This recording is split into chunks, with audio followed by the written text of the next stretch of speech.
The Lightning Network is an off-chain Layer 2 network that aims to scale the Bitcoin and Litecoin networks to be able to handle anywhere from millions to billions of transactions per second, instantly, through the power of smart contracts. A typical transaction consists of a sender and receiver, in this case Lucy sending Alex some coins directly, and whilst this works fine in most situations, Lucy has to pay a growing transaction fee due to increased demand on the network, limited block space, and on top of that have to wait for her transaction to confirm. The Lightning Network solves this issue through the use of payment channels, by allowing users to send multiple transactions to and from each other off-chain, in the form of redeemable IOUs. Kinda, sort of. Let me explain. Payment channels use multi-signature addresses and exist between two users for a set period of time, in this case 10 days, which will be represented by the N-lock time. Before Lucy can send any coins into the shared 2 of 2 multi-signature address, she must first get Alex to sign a refund transaction to her for 1. The amount she is going to deposit, and 2. With an N-lock time of 10 days. This ensures that at worst, Lucy has to add her signature to the refund transaction and wait out the 10-day N-lock time before her money is refunded in full to her, in the case that Alex doesn't cooperate. With this, Lucy can now send her coins over and, from here, start signing transactions from the multi-signature address to Alex.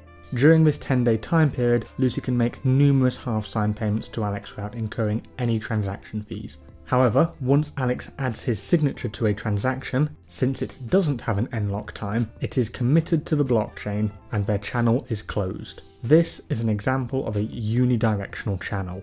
If Lucy signs a transaction with an N-lock time of 9 days, meaning it will occur 1 day before the refund transaction, Alex, by signing it, knows that in 9 days' time he will own those coins. As such, he can use it to pay Lucy, simply by creating a new transaction with an N-lock time of 8 days, 1 day before her payment to him, and so on. Each time the payment channel changes direction, the N-lock time must be brought forward by 1 in order to overwrite the previous transactions. This is an example of a bi-directional channel. Things get a bit more complicated when we start adding more people and using 3+ party payments. In this case, Lucy wants to pay Alex, but they don't have a channel open between each other. They do, however, both have existing channels open with Brian, who runs a popular service they both frequent. A similar issue arises here, however, as this system isn't trustless. Brian could choose to keep the coins and claim that he sent them to Alex, and likewise, Alex could claim that, well, Brian never sent him the coins and accuse him of theft.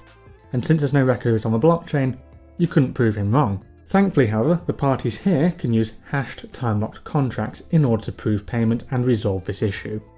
By utilising one-way hash functions, every single party member in this chain, no matter how many, can prove they have paid the next person in the chain. All thanks to some rather clever mathematics. It goes like this. 1. Alex creates a random string represented by the letter S, which will be used to sign transactions. 2.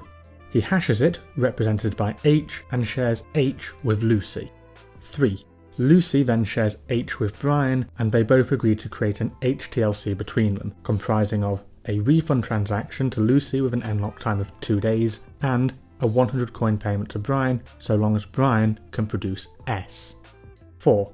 Brian sends Alex H to prove that Lucy has paid him, and they then both agree to create an HLTC between themselves, but this time with a refund N-lock time of 1 day to ensure that their channel closes first. 5. Alex sends Brian S to prove that he is indeed the payee, but instead of using it to broadcast the transaction onto a blockchain, they each agree to novate/remove the contract and update their channel, with a new unencumbered transaction that does not require S for 100 coins to Alex. 6. Brian sends Lucy S, proving that he has paid Alex on her behalf, and they both agree to do the same. At this point, since no one was uncooperative, the entire transaction chain hasn't touched the blockchain, and Lucy has effectively paid Alex. If, however, say Lucy chooses to ignore Brian, Brian can then broadcast their channel along with S onto the blockchain, and it will forcefully pull those funds from her, paying him, so long as he does so before the refund N-lock time on their channel runs out. Otherwise, Lucy is free to redeem her funds, leaving Brian 100 coins poorer. The N-lock time limit then effectively provides as an incentive for every member to react, and both protects and ensures that each party's channel doesn't close before the other, so each can pool funds safe in that knowledge. And that, in essence, is how the Lightning Network works.